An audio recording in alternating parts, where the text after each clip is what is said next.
Carlos Mendoza observaba el reloj de pared mientras los segundos avanzaban con una lentitud exasperante.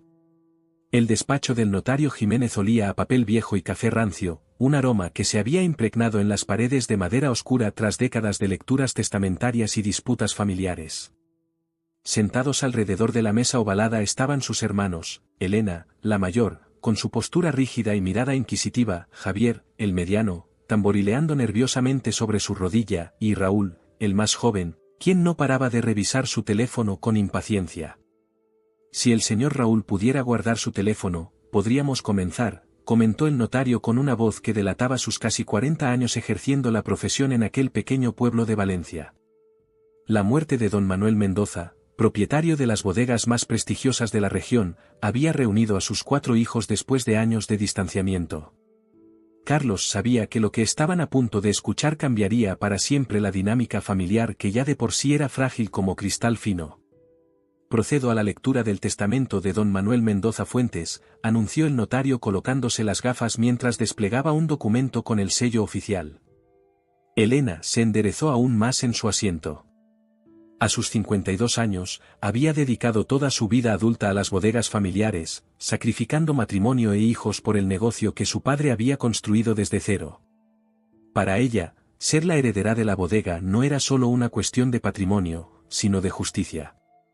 A mi hija mayor, Elena Mendoza, le dejo mi colección de relojes antiguos y la casa de verano en Javea, en reconocimiento a su dedicación constante, leyó el notario.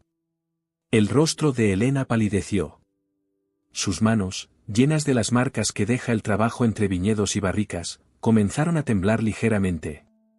A mi hijo Javier Mendoza, le dejo el 30% de las acciones de Bodegas Mendoza y la administración de nuestro patrimonio inmobiliario en Madrid.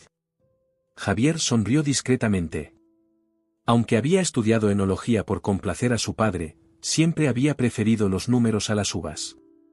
Ser el administrador de las propiedades en Madrid le permitiría seguir con su vida en la capital, lejos del pueblo que siempre le había resultado asfixiante.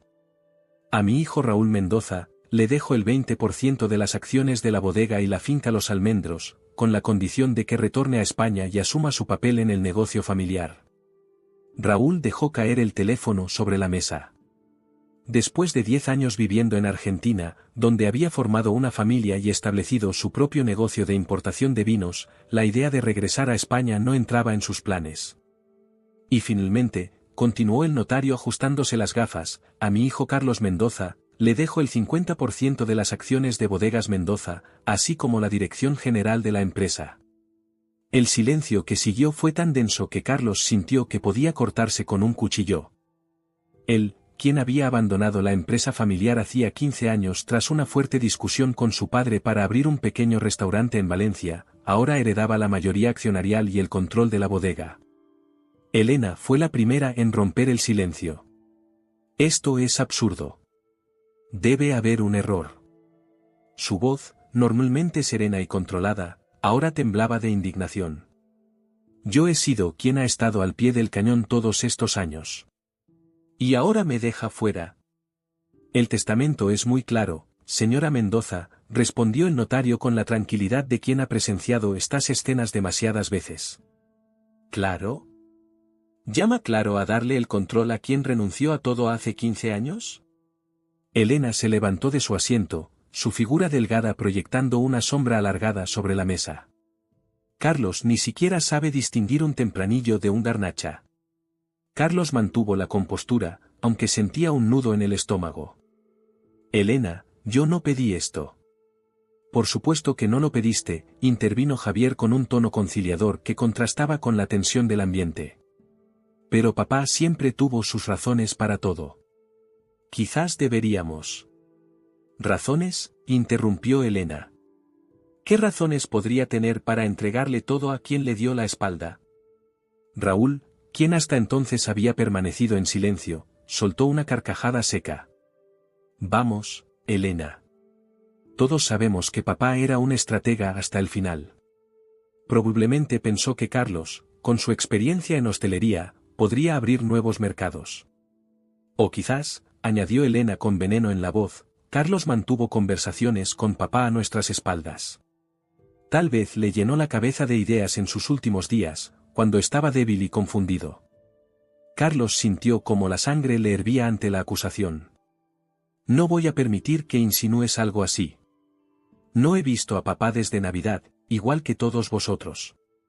La asistente del notario apareció en la puerta con una bandeja de café, pero retrocedió discretamente al percibir la tensión. Señores, entiendo que la situación es delicada, intervino el notario Jiménez.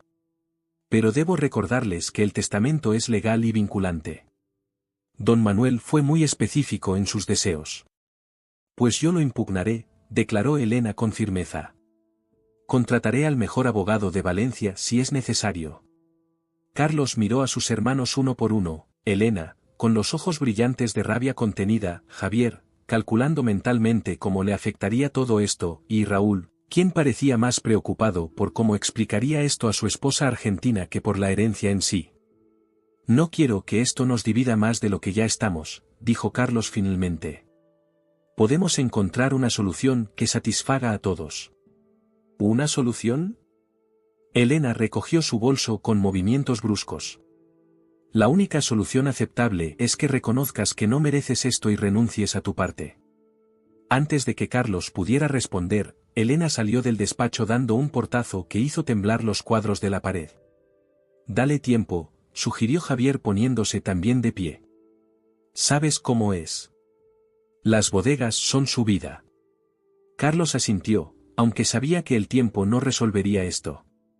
En su mente resonaban las últimas palabras que su padre le había dicho en Navidad: el vino, como la familia, necesita tiempo para madurar, pero a veces una tormenta puede arruinar toda la cosecha.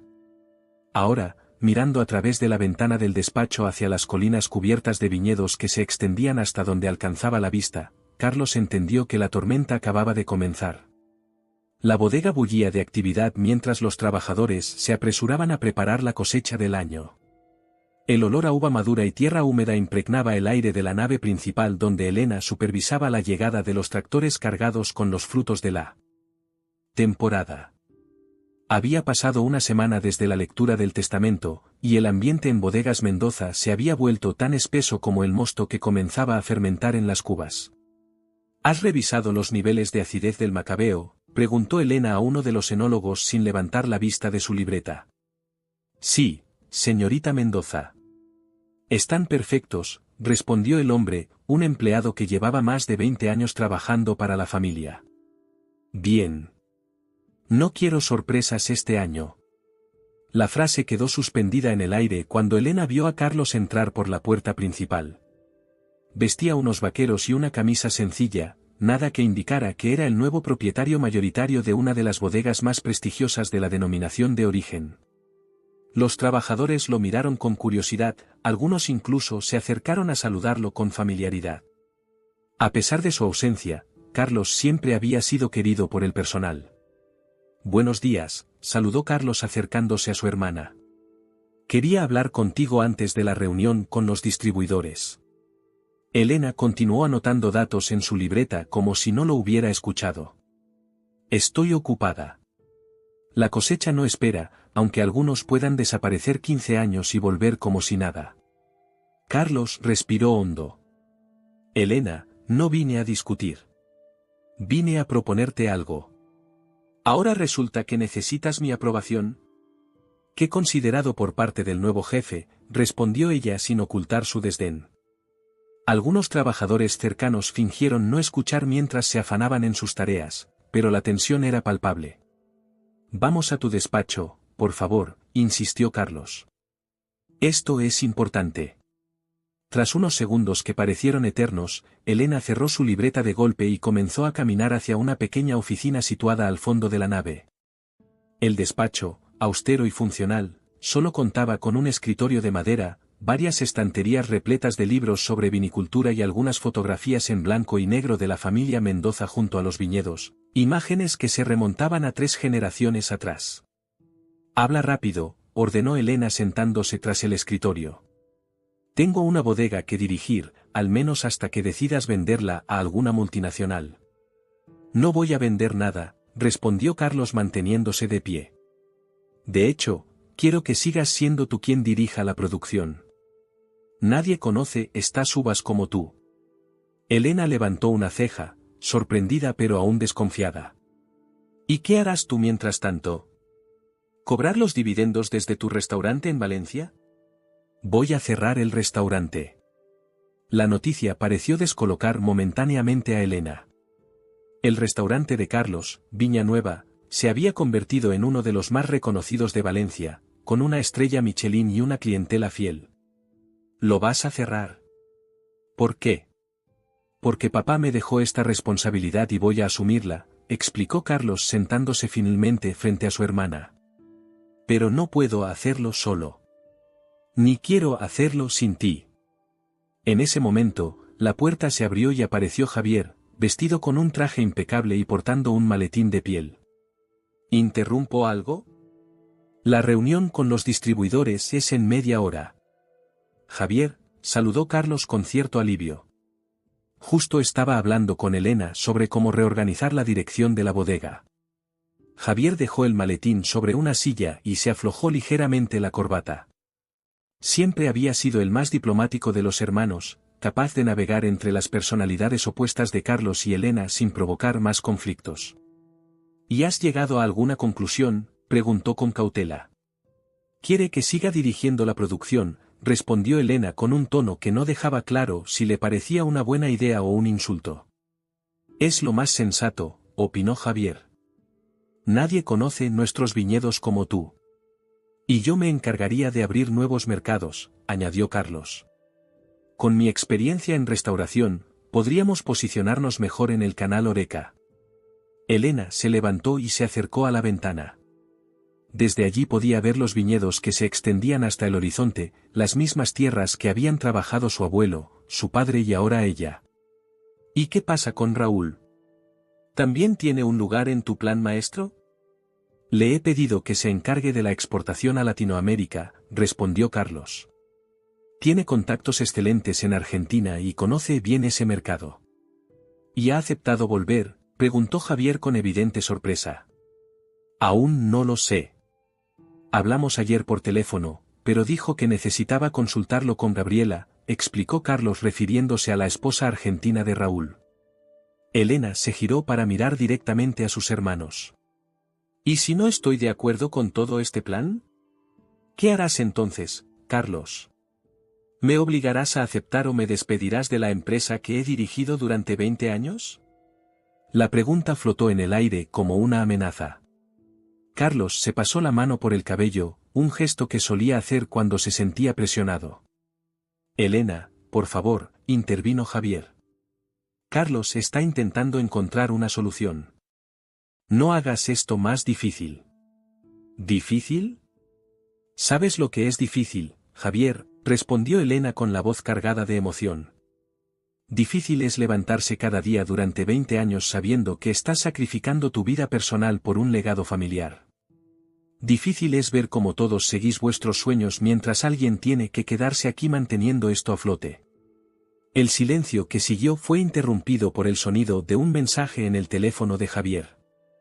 Es Raúl, anunció después de leer el mensaje. Dice que llega mañana. Con Gabriela y los niños. Carlos y Elena intercambiaron una mirada de sorpresa. Ninguno esperaba que Raúl reaccionara tan rápido. Parece que tu plan está funcionando, comentó Elena con un tono más resignado que feliz. La familia Mendoza reunida de nuevo bajo el mismo techo. Papá estaría orgulloso. ¿Eso significa que estás dentro?, preguntó Carlos con cautela. Elena regresó a su escritorio y tomó un sorbo del café que se había quedado frío. Significa que no voy a dejar que esta bodega se hunda. Si tengo que trabajar contigo para impedirlo, lo haré. Pero no esperes que te perdone por desaparecer todos estos años y volver solo cuando había algo que heredar. Nunca he esperado que me perdones, respondió Carlos con sinceridad. Solo espero que me dejes demostrar que puedo aportar algo valioso a lo que construyó papá. El teléfono de la oficina sonó, rompiendo la tensión del momento. Elena lo cogió y habló brevemente antes de colgar. Los distribuidores ya están aquí. Y el representante del Corte Inglés quiere hablar específicamente contigo, Carlos. ¿Conmigo? ¿Por qué? porque aparentemente estuvo cenando en tu restaurante la semana pasada y quedó impresionado con la carta de vinos, explicó Elena con cierta sorpresa. Parece que tu fama en el mundo de la gastronomía podría ser útil después de todo.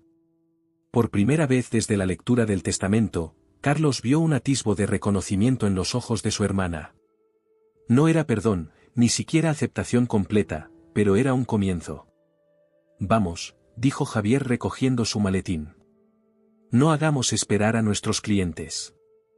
Mientras salían de la oficina, Carlos notó una fotografía que no había visto antes. Era una imagen reciente de su padre sentado entre las viñas, con el sol del atardecer iluminando su rostro cansado pero satisfecho. Por un momento, Carlos sintió que su padre había previsto todo esto, que cada palabra de su testamento había sido cuidadosamente calculada para forzar una reconciliación familiar que de otro modo nunca habría ocurrido. ¿Vienes o qué?, lo apremió Elena desde la puerta. Carlos asintió y siguió a sus hermanos hacia la sala de reuniones, donde los esperaban los distribuidores, y sin saberlo aún, el primer verdadero desafío para la nueva dirección de Bodegas Mendoza. La casa familiar de los Mendoza, una construcción señorial de piedra con más de 200 años de historia, se encontraba a las afueras del pueblo, rodeada por hectáreas de viñedos que cambiaban de color según la estación. En verano, como ahora, el verde intenso de las vides contrastaba con el ocre de la tierra seca y el azul despejado del cielo valenciano. Raúl Mendoza contemplaba este paisaje desde la ventana de su antigua habitación, ahora convertida en una especie de almacén para muebles viejos y cajas polvorientas. Había llegado esa mañana con Gabriela y sus dos hijos, Mateo y Lucía, de 7 y 5 años respectivamente. Los niños nunca habían estado en España y miraban todo con una mezcla de curiosidad y timidez. ¿En esta casa vivías cuando eras pequeño, papá?, preguntó Mateo tirando de la manga de su padre. Raúl asintió, reviviendo recuerdos que creía olvidados. Sí, aquí crecimos tu tío Carlos, tu tía Elena, tu tío Javier y yo. Es enorme, comentó el niño con los ojos muy abiertos. Y un poco tenebrosa, añadió Lucía aferrándose a la mano de su padre. Raúl sonrió y se agachó para quedar a la altura de su hija. Solo porque está llena de cosas viejas. Cuando yo era niño, esta casa siempre estaba llena de luz y risas. ¿Por qué no venimos nunca a visitar al abuelo?, preguntó Mateo con esa franqueza descarnada propia de los niños. La pregunta pilló a Raúl desprevenido.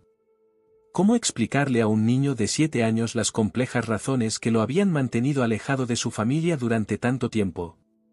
Buenos días, interrumpió una voz desde la puerta. Era Carmen, el ama de llaves que había servido a la familia Mendoza durante más de 30 años. El desayuno está servido en la terraza. Gracias, Carmen, respondió Raúl con una sonrisa cálida. Siempre había sentido un cariño especial por aquella mujer que había sido casi una segunda madre para todos ellos. ¿Han llegado ya mis hermanos? La señorita Elena ha ido directamente a la bodega como cada mañana. El señorito Javier llegó hace media hora y está en su despacho con unos papeles. Y el señorito Carlos ha llamado para decir que viene de camino desde Valencia. Carmen se agachó para saludar a los niños. ¿Y estos pequeños? Deben ser Mateo y Lucía. Son igualitos a ti cuando eras niño, Raúl. Los niños sonrieron tímidamente y Raúl sintió una punzada de nostalgia. Carmen había sido testigo de su infancia, de las peleas entre hermanos, de las celebraciones familiares, de los veranos interminables entre los viñedos. Y ahora estaba aquí, viendo a la siguiente generación de Mendoza, como si el tiempo no hubiera pasado. Vamos a desayunar, chicos, dijo Raúl tomando a Lucía en brazos. Carmen hace las mejores tortillas del mundo. Mientras bajaban las escaleras, Raúl escuchó la voz de Javier proveniente del despacho que había sido de su padre. La puerta estaba entreabierta y pudo ver a su hermano hablando por teléfono con gesto preocupado. No, no podemos aceptar esa oferta, decía Javier en tono firme. Las bodegas Mendoza no están en venta, ni total ni parcialmente. Entiendo su interés, pero la respuesta sigue siendo no. Raúl se detuvo un momento, sorprendido. ¿Alguien quería comprar la bodega? ¿Por qué nadie le había comentado nada? Raúl, La voz de Gabriela lo sacó de sus pensamientos. Su esposa estaba al pie de la escalera, tan hermosa como siempre con su cabello oscuro recogido en una coleta informal. ¿Todo bien? Sí, claro, respondió él reanudando la marcha. Solo estaba recordando cosas. La terraza de la casa Mendoza ofrecía una vista privilegiada de los viñedos. La mesa estaba dispuesta con un generoso desayuno, tortilla española, pan recién horneado, aceite de oliva, tomate rallado, jamón serrano y una jarra de zumo de naranja recién exprimido. La escena parecía sacada de un tiempo más sencillo, cuando la familia desayunaba junta cada mañana. Tu madre estaría encantada con estos niños, comentó Carmen mientras servía café a Gabriela. Doña Isabel siempre decía que la casa necesitaba el ruido de los nietos. ¿Y cómo es que nunca hablaste de tu madre?, preguntó Gabriela a Raúl en voz baja. Raúl se encogió de hombros. Supongo que hay partes de mi vida que prefiero mantener separadas. Buenos días, familia, saludó Javier apareciendo en la terraza. A diferencia de Raúl, quien vestía de forma casual, Javier llevaba un traje impecable a pesar del calor.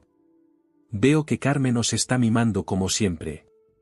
Señorito Javier, solo es un desayuno normal, respondió Carmen con falsa modestia. Si quisiera mimarlos, habría preparado mis buñuelos de calabaza. No me tientes, Carmen, rió Javier sentándose junto a Mateo. ¿Y cómo están mis sobrinos favoritos? ¿Os gusta España? Es muy calurosa, respondió Lucía arrugando la nariz. Y huele raro. Los adultos rieron ante la sinceridad de la niña. Es el olor de las vides y la tierra seca, explicó Javier. Cuando lleves unos días aquí, te encantará. ¿Y dónde está la tía Elena?, preguntó Mateo con curiosidad. Papá dice que es muy seria. Javier y Raúl intercambiaron una mirada cómplice. Tu tía Elena es intensa, respondió Javier eligiendo cuidadosamente sus palabras. Trabaja mucho para que los vinos de la familia sean los mejores. Es la persona más dedicada que conozco, añadió Raúl. Y aunque no lo parezca, tiene un gran corazón. El sonido de un coche acercándose por el camino de grava interrumpió la conversación. Momentos después, Carlos apareció en la terraza cargando varias bolsas. Ya está aquí el tío favorito de todo el mundo, exclamó con una energía que contrastaba con el ambiente tranquilo del desayuno. Y trae regalos. Los niños, olvidando momentáneamente su timidez, corrieron hacia él con entusiasmo.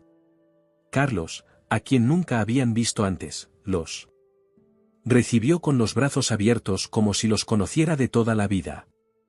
Raúl, son preciosos, dijo Carlos abrazando a su hermano menor. Y Gabriela, por fin te conozco. Eres exactamente como Raúl te describió, hermosa e intimidante. Gabriela sonrió, cautivada al instante por la personalidad arrolladora de Carlos. Y tú eres exactamente como Raúl te describió, exagerado y encantador. Bueno, parece que la banda está casi completa, comentó Carlos sirviéndose café. Solo falta Elena para tener una verdadera reunión familiar. Elena está en la bodega, informó Javier. Dijo que vendría para la comida. Claro que está en la bodega, murmuró Raúl. Algunas cosas nunca cambian. Un silencio incómodo se instaló momentáneamente en la mesa. Los tres hermanos llevaban años sin estar juntos, aunque intentaban mantener una fachada de normalidad frente a los niños y Gabriela, las tensiones seguían ahí, justo bajo la superficie. Raúl, dijo finalmente Carlos con un tono más serio. Antes de que llegue Elena, hay algo que deberíamos discutir. Javier y yo hemos estado hablando sobre la reorganización de la bodega y queríamos saber si estoy dispuesto a volver y hacerme cargo de la exportación a Latinoamérica, completó Raúl. Sí, recibí tu mensaje. Y por eso estamos aquí. ¿Eso significa que aceptas?, preguntó Javier con evidente alivio. Raúl miró a Gabriela, quien asintió levemente. Significa que estamos considerándolo seriamente. Tenemos una vida en Argentina, pero también entiendo que papá quería que regresara y asumiera mi parte. Sería temporal al principio, sugirió Carlos. Podrías pasar 6 meses aquí y 6 meses en Argentina. Lo importante es que cuentes con tu experiencia en ese mercado. Y que la familia vuelva a estar unida, añadió Javier.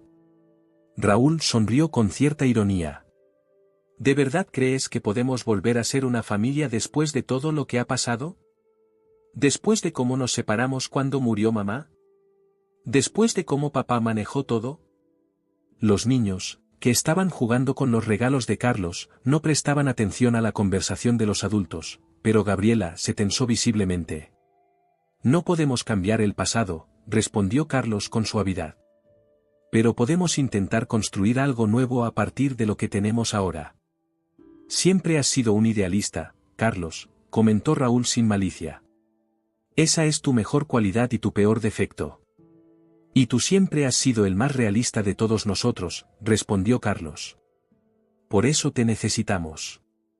Para que nos mantengas con los pies en la tierra mientras soñamos con llevar las bodegas Mendoza al siguiente nivel. El sonido de pasos firmes sobre el suelo de piedra anunció la llegada de Elena antes de que apareciera. Vestía ropa de trabajo, pantalones resistentes, botas y una camisa de manga larga a pesar del calor. Su rostro mostraba signos de cansancio, pero sus ojos seguían tan agudos y observadores como siempre. Vaya, parece que he interrumpido una conspiración familiar, comentó al ver a sus 3 hermanos inclinados sobre la mesa en actitud confidencial.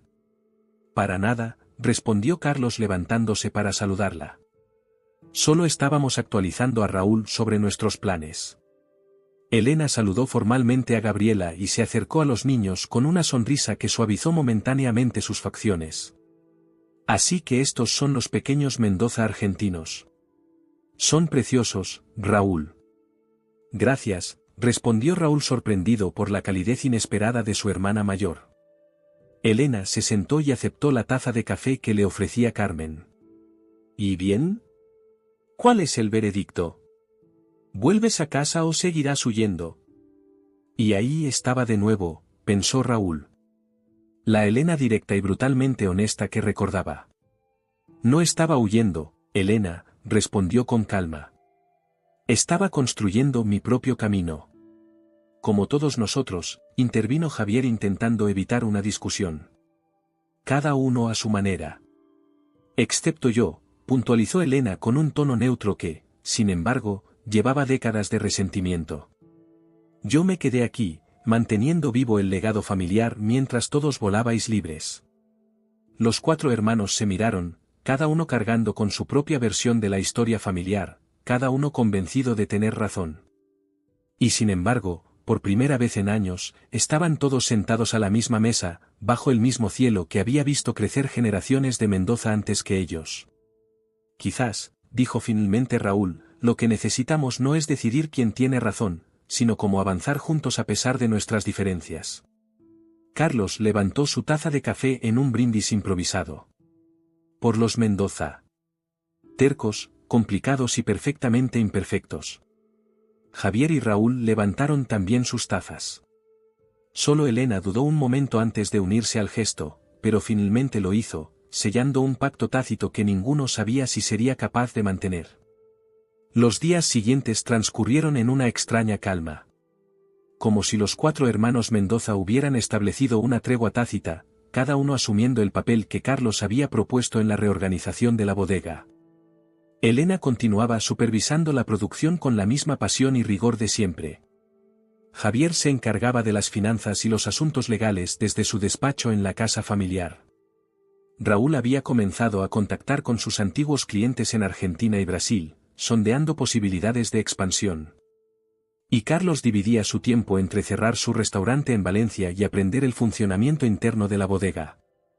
Aquella mañana de septiembre, sin embargo, la paz se rompió con la llegada de un correo electrónico. Javier fue el primero en verlo mientras revisaba la correspondencia en el despacho que había pertenecido a su padre. Carlos, Elena, tenéis que ver esto, llamó por teléfono a sus hermanos, que estaban en la bodega. Media hora después, los 4 se encontraban reunidos en la sala de juntas de las bodegas Mendoza.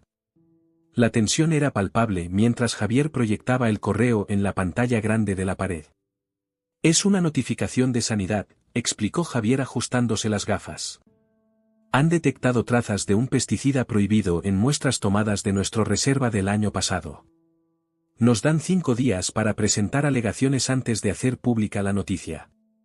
Esto es imposible, saltó Elena, poniéndose de pie con tanta brusquedad que casi volcó su silla. Llevamos 15 años utilizando solo productos ecológicos certificados. Tiene que ser un error. Si se hace público, estamos acabados, comentó Raúl. No importa si es un error o no. La reputación de la bodega quedaría por los suelos. Carlos se pasó la mano por el cabello, gesto que todos reconocían como señal de su nerviosismo. ¿Cuántas botellas hay en el mercado de esa reserva? Aproximadamente 50.000, respondió Javier revisando unos documentos. Y otras 20.000 listas para distribución. Hay que retirarlas todas, decidió Carlos con firmeza. Ahora mismo, antes de que esto se haga público. ¿Estás loco?, exclamó Elena. Eso costaría una fortuna. Y además, enviaría un mensaje de culpabilidad. Es mejor que arriesgarnos a que alguien enferme, rebatió Carlos. Si realmente hay algo mal en ese vino. Que no lo hay, interrumpió Elena golpeando la mesa con la palma de la mano. Conozco cada paso del proceso de elaboración. Supervisé personalmente todos los tratamientos de la viña. Es imposible que haya ningún pesticida prohibido en nuestro vino. Entonces, ¿qué sugieres?, preguntó Carlos manteniendo la calma.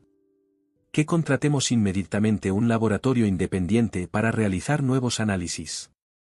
Y mientras tanto, suspendamos la distribución de las botellas que aún están en nuestro almacén, pero sin retirar las que ya están en el mercado. Raúl, que había permanecido pensativo, intervino. Hay algo que no encaja. ¿Por qué ahora? ¿Por qué justo después de que papá muriera y nosotros asumiéramos el control? Los 4 hermanos se miraron, y una idea incómoda comenzó a formarse en sus mentes. ¿Insinúas que alguien podría estar saboteándonos?, preguntó Javier con incredulidad. No sería la primera vez que una bodega intenta eliminar a la competencia, comentó Raúl, que había visto prácticas similares en Argentina. Especialmente ahora que somos vulnerables, con una dirección nueva y dividida. Elena se dejó caer en su silla, repentinamente exhausta. Si eso es cierto, tenemos que averiguar quién está detrás. Antes tenemos que gestionar la crisis, señaló Carlos. Propongo un término medio, suspendemos toda distribución, contactamos con un laboratorio independiente para nuevos análisis y preparamos un comunicado preventivo, por si la noticia se filtra. Yo puedo ocuparme del laboratorio, se ofreció Elena. Conozco uno en Barcelona que es absolutamente fiable. Y yo redactaré el comunicado, añadió Javier. Tenemos que ser muy cuidadosos con las palabras. Mientras tanto, propuso Raúl, podríamos intentar averiguar si hay alguien interesado en perjudicarnos. Carlos, tú tienes muchos contactos en el mundo de la restauración. Quizás puedas sondear discretamente. Carlos asintió, sorprendido por cómo, frente a una amenaza externa, los hermanos Mendoza parecían capaces de trabajar juntos de nuevo. Lo haré. Y también llamaré a algunos amigos en la administración, a ver si pueden darnos más información sobre esa inspección. El resto del día fue un frenesí de actividad.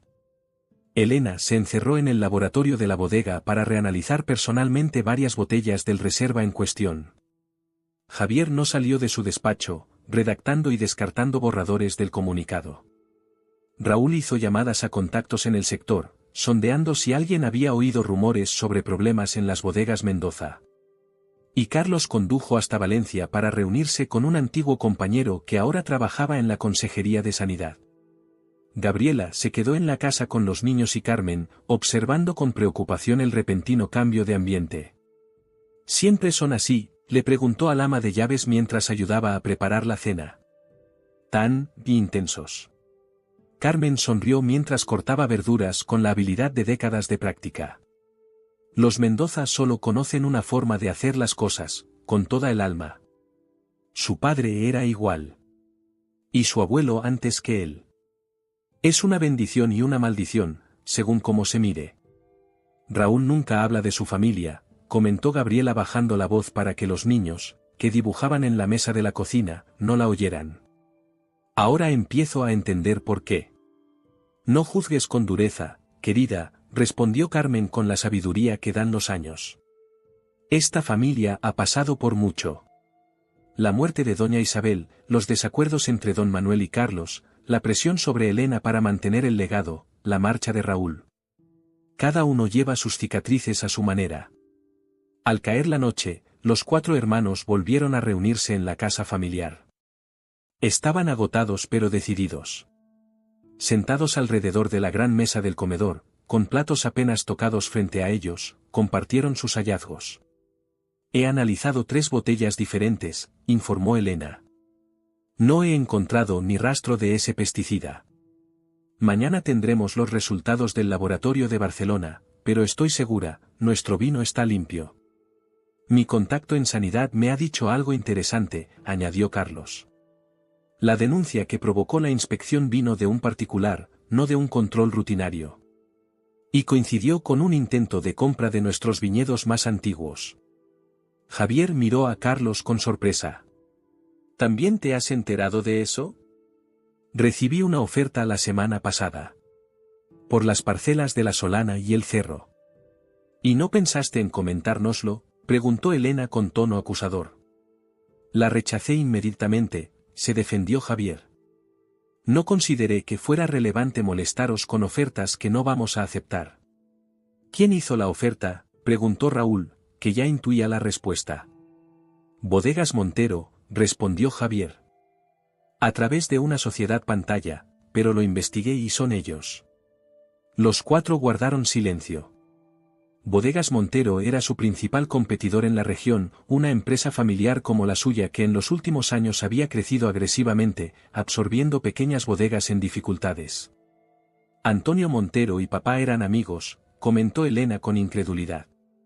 Empezaron casi al mismo tiempo, se apoyaron mutuamente durante años. ¿Por qué haría algo así? Antonio murió hace 3 años, les recordó Carlos. Ahora es su hijo Miguel quien dirige la empresa. Y él nunca tuvo la ética de su padre. Raúl golpeó la mesa con frustración. Entonces es una estrategia clara, crear un escándalo sobre la calidad de nuestro vino, hundir nuestra reputación y luego ofrecernos comprar a precio de saldo. No vamos a permitirlo, afirmó Elena con una determinación feroz. Los demás asintieron, unidos por primera vez desde la lectura del testamento. Tenemos que contraatacar, sugirió Carlos. Pero de forma inteligente, no impulsiva. Gabriela, que había estado escuchando en silencio, intervino. En Argentina enfrentamos algo similar con la bodega de mi padre. Utilizamos su propia estrategia en su contra. Los 4 hermanos la miraron con interés. ¿Qué hicisteis exactamente?, preguntó Carlos. Gabriela sonrió con un destello de astucia en sus ojos. Filtramos que estábamos considerando la oferta, pero exigimos una cláusula que les obligaba a mantener a toda la plantilla durante 10 años. Sabíamos que su plan era despedir a la mayoría del personal para reducir costes. Cuando esa información llegó a sus trabajadores, que temían ser los siguientes, comenzaron los problemas internos. Al final, retiraron la oferta. Brillante, reconoció Javier con admiración. Y tenemos otra ventaja, añadió Raúl tomando la mano de su esposa. Ellos creen que estamos divididos, que la sucesión nos ha enfrentado. Podemos usar eso, completó Elena, y una sonrisa calculadora se dibujó en su rostro. Hagámosles creer que yo estoy dispuesta a vender mi parte. Que estoy resentida porque Carlos heredó el control. Carlos la miró con sorpresa. ¿Estás segura? Es arriesgado. Lo suficientemente arriesgado para ser creíble, respondió Elena. Miguel Montero sabe lo mucho que me dolió que papá te dejara el control a ti. Si le hago creer que estoy dispuesta a traicionar a la familia por despecho. Podríamos tenderles una trampa, concluyó Javier, captando la idea. Pero tendremos que coordinarnos perfectamente. Los 4 hermanos Mendoza, junto con Gabriela, comenzaron a trazar un plan detallado. Por primera vez en años, trabajaban como un equipo, cada uno aportando sus fortalezas, la astucia de Elena, los contactos de Carlos, la precisión legal de Javier y la experiencia internacional de Raúl. Desde la puerta del comedor, Carmen observaba la escena con una mezcla de orgullo y nostalgia. Le recordaba a tantas otras noches de su juventud, cuando don Manuel y doña Isabel se sentaban a esa misma mesa con sus socios, planeando el futuro de la bodega, enfrentando crisis, superando obstáculos. Si don Manuel pudiera verlos ahora, pensó mientras se retiraba discretamente, estaría orgulloso. Tal vez, después de todo, sabía exactamente lo que hacía con ese testamento. La operación Montero, como la habían bautizado en clave, se puso en marcha al amanecer del día siguiente. Elena, interpretando el papel de hermana resentida, concertó una reunión casual con Miguel Montero en una cafetería del pueblo. Mientras tanto, Carlos y Raúl trabajaban contrarreloj con el laboratorio independiente para obtener resultados que demostraran la pureza de su vino, y Javier preparaba una estrategia legal que los protegiera de cualquier acusación. En la pequeña cafetería La Viña, situada en la plaza mayor del pueblo, Elena esperaba removiendo un café que ya se había enfriado. Cuando Miguel Montero entró, con su característico traje impecable y su sonrisa calculadora, ella fingió sorpresa.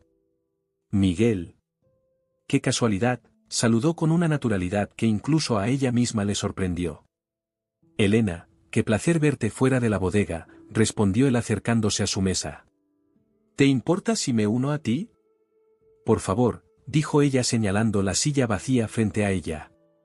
Miguel Montero, a sus 45 años, representaba todo lo que su padre no había sido, ambicioso hasta la crueldad, calculador y sin escrúpulos cuando se trataba de negocios.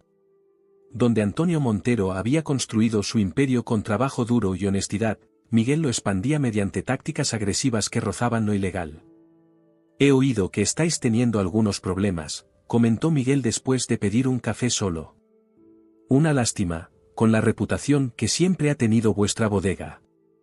Elena fingió incomodidad y bajó la voz. «No deberías creer todo lo que oyes». «Por supuesto», asintió él con falsa empatía. «Pero en este sector los rumores vuelan. Especialmente cuando se trata de inspecciones sanitarias». Elena sintió una oleada de rabia que tuvo que contener. Ahora tenía la confirmación de sus sospechas, Miguel estaba detrás de la denuncia falsa. Sin embargo, siguió con el plan. «¿Sabes cómo son estas cosas?», respondió con un suspiro estudiado. «A veces los problemas vienen de donde menos te lo esperas». «¿Te refieres a la inspección o a la decisión de tu padre de dejar el control a Carlos?», preguntó Miguel con una sonrisa que no llegaba a sus ojos. Elena permitió que una expresión genuina de dolor cruzara su rostro. No necesitaba fingir esa parte, todavía le dolía la decisión de su padre, aunque ahora empezaba a entender sus razones. «Ambas cosas son complicadas», respondió finalmente. «Tu padre siempre fue un hombre peculiar en sus decisiones», comentó Miguel. «Antonio siempre decía que Manuel Mendoza era brillante con el vino pero impredecible con las personas». «Mi padre tenía sus razones», respondió Elena con más firmeza de la que pretendía mostrar. Miguel pareció captar su cambio de tono y rectificó rápidamente. «Por supuesto. No pretendía faltarle al respeto. Solo digo que dejar el control a Carlos, después de que él abandonara la bodega durante tantos años, mientras tú te quedabas manteniendo todo a flote. Bueno, muchos en el sector lo encontraron sorprendente». Elena asintió, aceptando el cebo. «A mí también me sorprendió, créeme. Y ahora, con estos problemas de calidad surgiendo justo cuando él toma el control», dejó la frase en el aire, permitiendo que Elena completara el pensamiento. «No es justo culpar a Carlos», respondió ella, manteniéndose fiel al plan de no parecer demasiado ansiosa. «Estas cosas pueden pasar en cualquier bodega». «Por supuesto», asintió Miguel con falsa comprensión. «Pero piensa en esto, ¿qué pasaría si, hipotéticamente, alguien te ofreciera una salida? Una forma de asegurar tu futuro sin depender de las decisiones de Carlos». «¿A qué te refieres exactamente?», preguntó Elena fingiendo interés cauteloso. Miguel se inclinó hacia adelante, bajando aún más la voz. «Como sabrás, Bodegas Montero está en expansión. Estamos interesados en algunas parcelas específicas de los Mendoza. Pero quizás, en estas circunstancias, podríamos considerar una oferta más integral. ¿Quieres comprar nuestra bodega?, preguntó Elena directamente. Quiero ofrecerte una oportunidad, respondió él con estudiada precisión. Una que reconozca tu valor y experiencia, a diferencia de lo que hizo tu padre. Elena fingió considerar sus palabras, mientras en su interior la ira crecía. Este hombre no solo estaba intentando apoderarse del legado de su familia mediante trucos sucios, sino que además intentaba manipularla utilizando su dolor personal. Sería complicado, comentó ella finalmente. Yo solo tengo un pequeño porcentaje. Carlos controla la mayoría.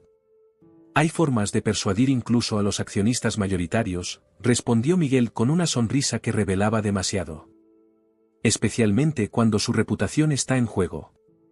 Además, si tú y tus otros hermanos unierais vuestras acciones. Elena asintió lentamente, como si estuviera considerando seriamente la propuesta.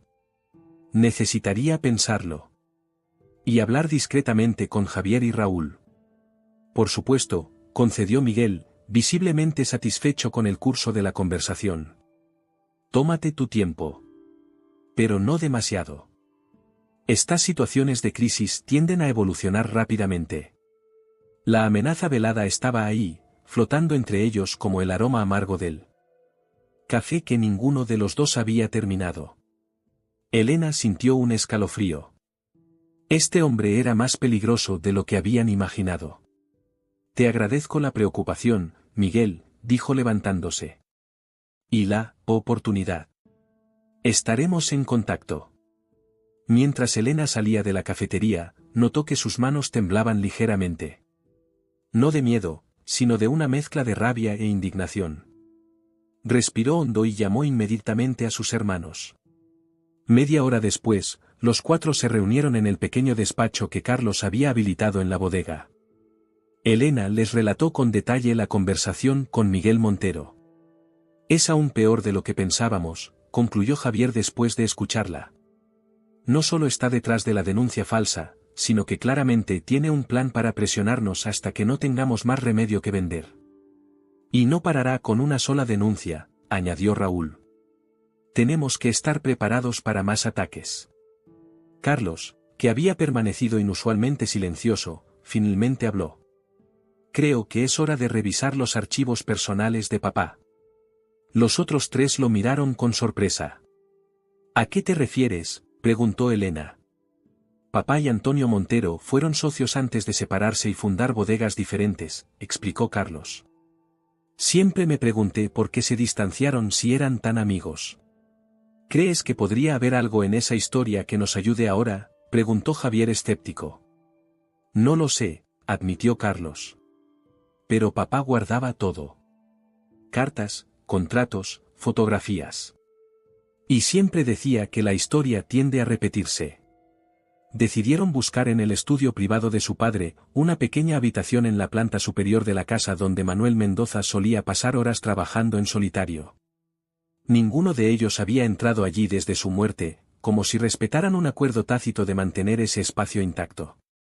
La habitación estaba exactamente como la había dejado, limpia y ordenada, con estanterías repletas de libros sobre enología, un gran escritorio de madera oscura y una pequeña caja fuerte disimulada detrás de un cuadro que representaba los viñedos Mendoza al atardecer. ¿Alguien conoce la combinación?, preguntó Raúl observando la caja fuerte. Elena se acercó y giró el dial con seguridad. 6, 2, 4, 5. El año en que se fundó la bodega. La caja se abrió con un suave clic. En su interior había varios sobres, una pequeña caja de madera y un cuaderno de tapas gastadas. Elena sacó todo y lo colocó sobre el escritorio. ¿Qué es esto?, preguntó Javier tomando el cuaderno. El diario de papá, respondió Elena con reverencia. Lo escribía casi todas las noches. Lo vi hacerlo durante años. Los cuatro hermanos se miraron, súbitamente conscientes de que estaban a punto de adentrarse en los pensamientos más privados de su padre. Había una intimidad en ese momento que los hizo dudar.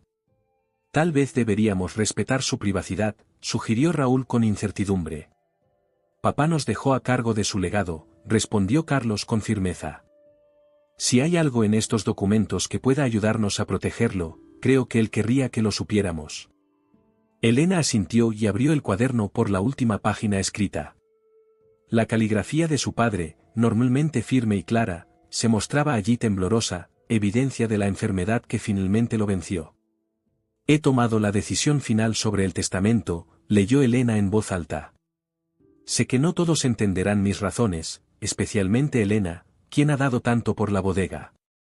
Pero he observado a mis hijos durante años, viendo sus fortalezas y debilidades. Carlos tiene visión de futuro y coraje para innovar, Elena conoce la tradición y tiene la determinación para mantenerla, Javier posee la mente analítica que ningún negocio puede prescindir, y Raúl entiende el mundo más allá de nuestras fronteras. Separados, cada uno es excepcional en su campo. Unidos, podrían llevar Bodegas Mendoza más lejos de lo que yo jamás soñé. Elena se detuvo, su voz quebrándose ligeramente. Carlos puso una mano sobre su hombro en un gesto de apoyo que habría sido impensable semanas atrás. Sé que mi decisión los obligará a trabajar juntos, a superar viejas heridas, continuó leyendo Elena.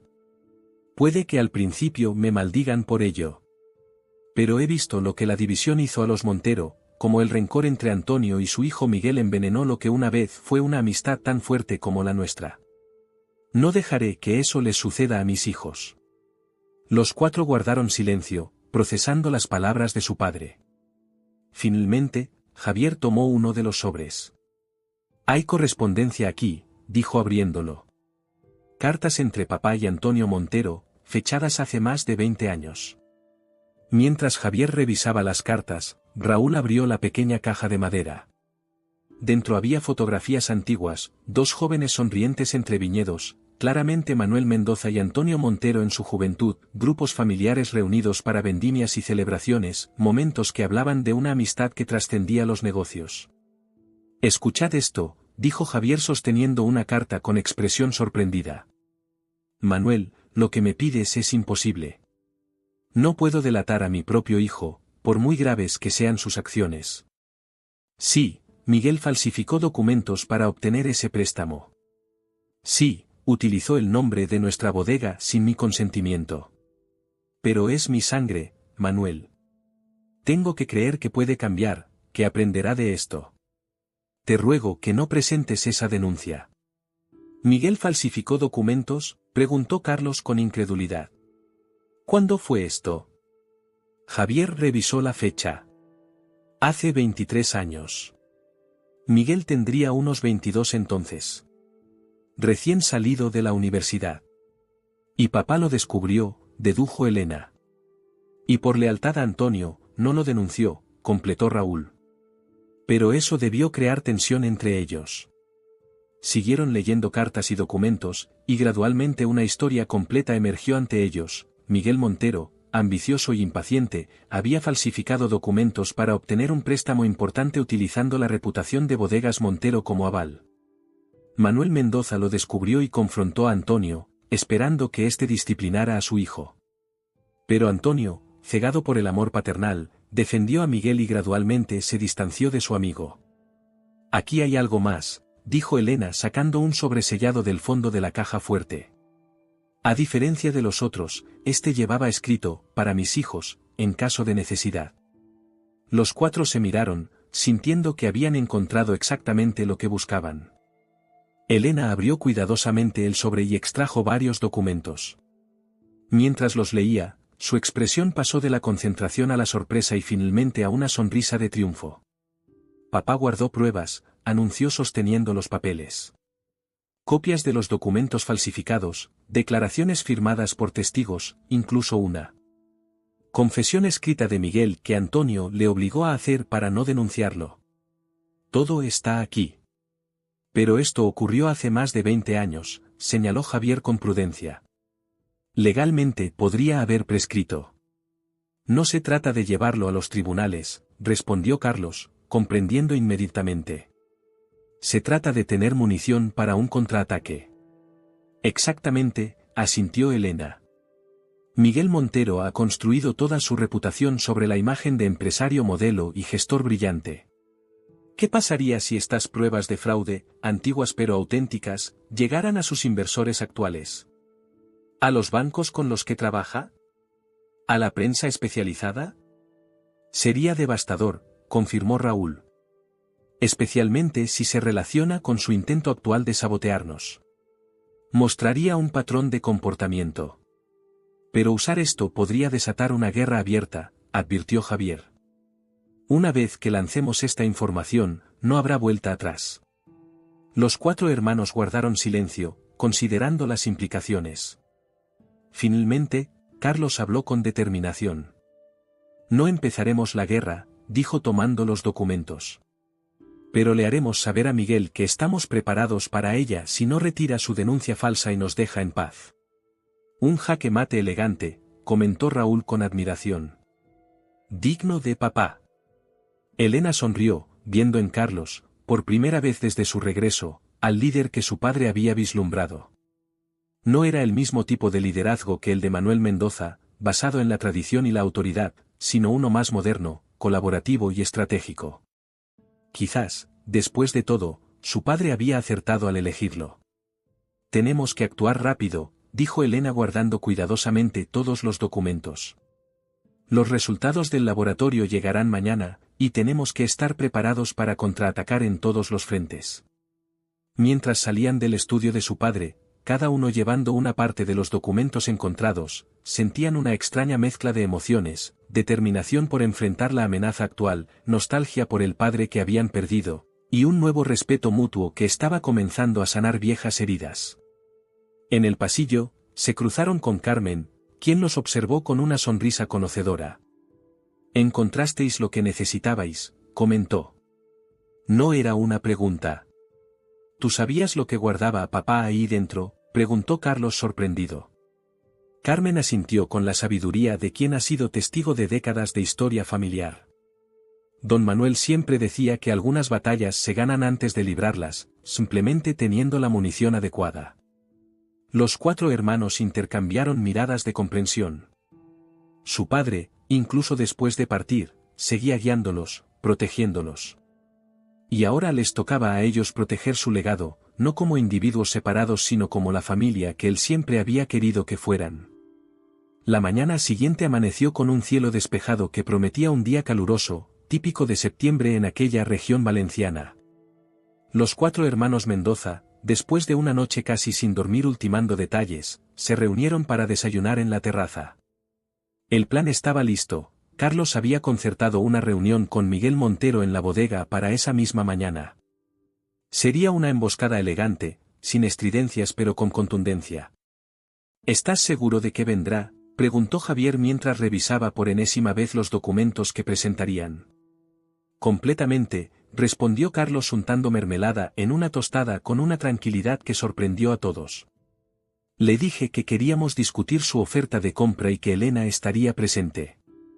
Elena, que normalmente apenas probaba bocado en el desayuno, se sirvió una segunda taza de café. La adrenalina de la batalla inminente la tenía más alerta que nunca. Nunca imaginé que conspirar con vosotros sería tan satisfactorio, comentó con una sonrisa irónica. Es como cuando éramos niños y planeábamos robar dulces de la despensa, recordó Raúl, provocando risas en todos. Gabriela, que se había unido a ellos con los niños, observaba la escena con curiosidad. Nunca los había visto así, le comentó a Carmen, que servía zumo de naranja recién exprimido. Tan unidos. Así eran antes, respondió Carmen en voz baja. Antes de que la vida los separara. A las 10 en punto, un Mercedes negro se detuvo frente a la entrada principal de Bodegas Mendoza. Miguel Montero descendió del vehículo con la confianza de quien cree tener la situación bajo control. Vestía un traje gris impecable y gafas de sol que se quitó al entrar en el fresco recibidor de la bodega. Carlos lo esperaba allí, con una sonrisa cordial que no revelaba nada de sus intenciones. Miguel, gracias por venir, saludó estrechando su mano. Pasemos a la sala de catas. Elena y los demás nos esperan allí. ¿Los demás?, preguntó Miguel con una ligera tensión en su voz. Pensé que sería una reunión discreta. Oh, lo será, aseguró Carlos con una naturalidad estudiada.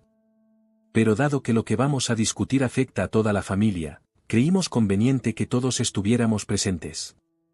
Espero que no te importe. Miguel vaciló solo un instante antes de asentir. Por supuesto que no. De hecho, es mejor así. Evitaremos malentendidos. Carlos lo guió a través de los pasillos de piedra de la antigua bodega hasta la sala de catas, un espacio elegante con grandes ventanales que daban a los viñedos. Allí, sentados alrededor de una mesa de madera noble, esperaban Elena, Javier y Raúl. Sobre la mesa había varias copas y una botella de reserva, precisamente de la añada que había sido objeto de la denuncia. «Qué agradable sorpresa», comentó Miguel al ver a todos reunidos. «La familia Mendoza al completo». «No todos los días recibimos ofertas tan interesantes», respondió Javier con un tono neutral. «Tomemos asiento», sugirió Elena señalando la única silla vacía, estratégicamente colocada para que Miguel quedara frente a los 4 hermanos. Carlos procedió a descorchar la botella de reserva y servir 5 copas. Antes de entrar en negocios, un brindis, propuso alzando su copa. «Por las tradiciones familiares». Miguel dudó un segundo antes de tomar su copa. «Por las tradiciones», respondió con cautela. Los 5 bebieron, y Miguel no pudo evitar una expresión de desconcierto. «Este es el vino de la añada en cuestión, ¿verdad?» «Exactamente», confirmó Elena.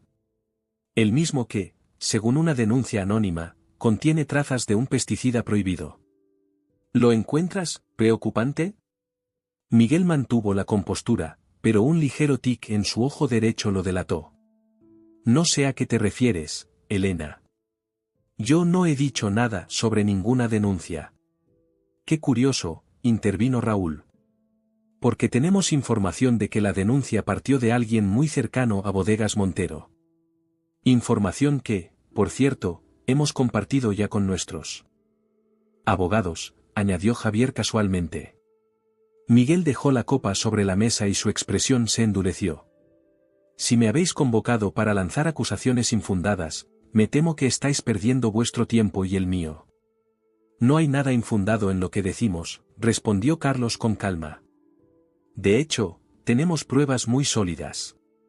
Pero no te hemos llamado para discutir eso». «¿No?», preguntó Miguel con desconfianza. «No», confirmó Elena.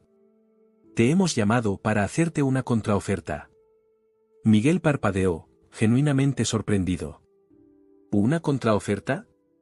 Carlos asintió y deslizó hacia él una carpeta que había estado sobre la mesa, casi oculta tras la botella de vino.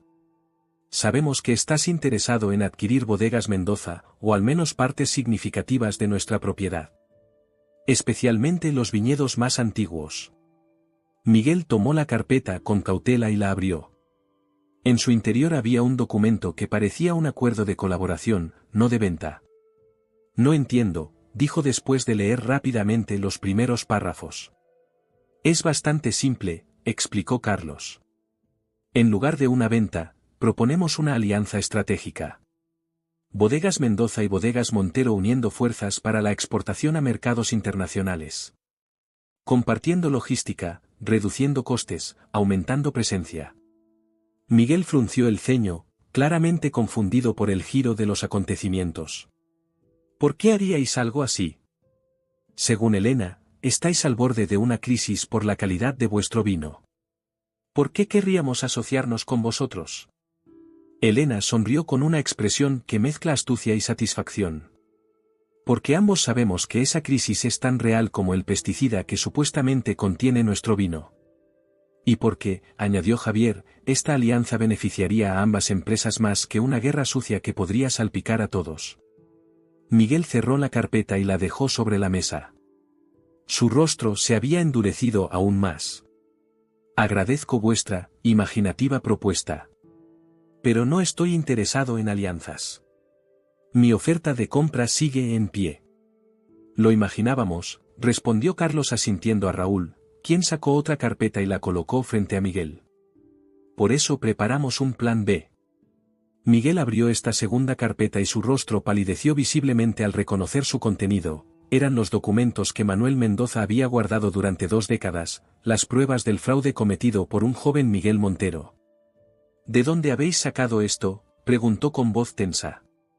Nuestro padre era un hombre precavido, respondió Elena con frialdad.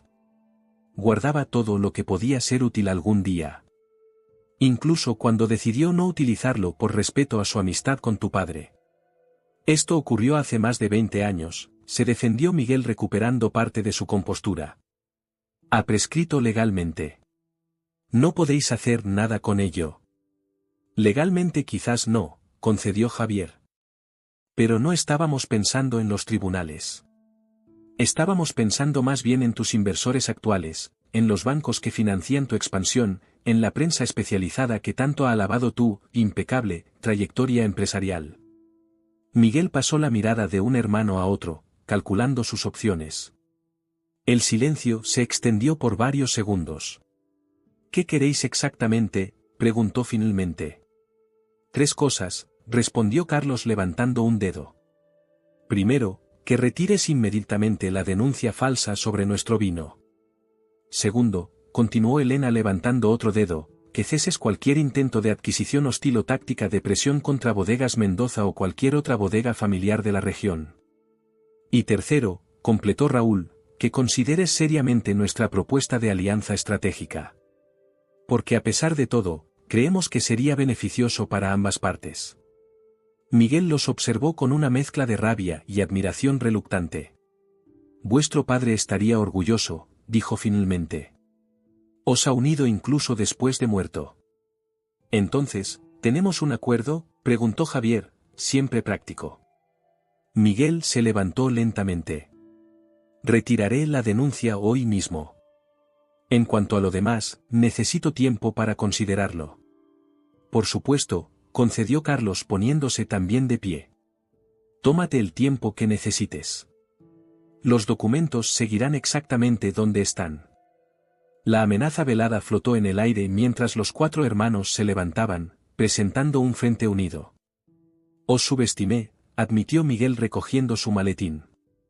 No volveré a cometer ese error. No, no lo harás, confirmó Elena acompañándolo hacia la puerta. Porque ahora sabes que los Mendoza protegemos lo nuestro. Juntos. Después de la partida de Miguel, los 4 hermanos permanecieron en silencio, procesando lo ocurrido.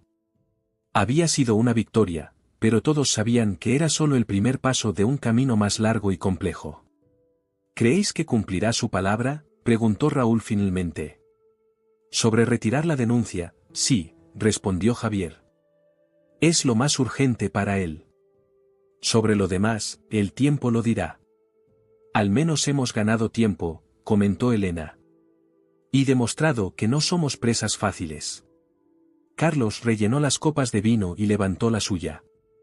Por papá, brindó. Que de alguna manera previó todo esto. Por papá, respondieron los demás al unísono. Esa tarde, mientras el sol comenzaba a descender sobre los viñedos, la familia Mendoza al completo se reunió para una cena en la terraza. Carmen había preparado una paella valenciana que llenaba el aire de aromas tentadores. Los niños jugaban en el jardín, persiguiéndose entre risas. Gabriela ayudaba a poner la mesa, charlando animadamente con Elena sobre recetas argentinas que podría preparar en los próximos días. Nunca pensé que volvería a ver esto, comentó Carmen a Carlos mientras observaban la escena desde la cocina. La casa llena de vida otra vez. Yo tampoco lo esperaba, admitió él. Cuando me fui hace 15 años, creí que había cortado todos los lazos para siempre. Tu padre nunca lo creyó, respondió Carmen. Siempre dijo que un día todos volveríais a casa. Carlos sonrió con nostalgia.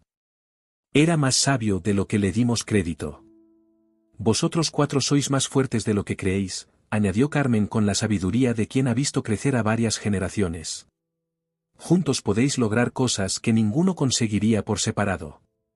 Cuando todos se sentaron a la mesa, bajo el cielo que comenzaba a mostrar las primeras estrellas, Carlos miró a sus hermanos uno por uno, Elena, cuya fuerza y determinación habían mantenido vivo el legado familiar durante años, Javier, cuya mente analítica había identificado amenazas y oportunidades con igual precisión, y Raúl, cuya perspectiva internacional ahora les abría nuevos horizontes.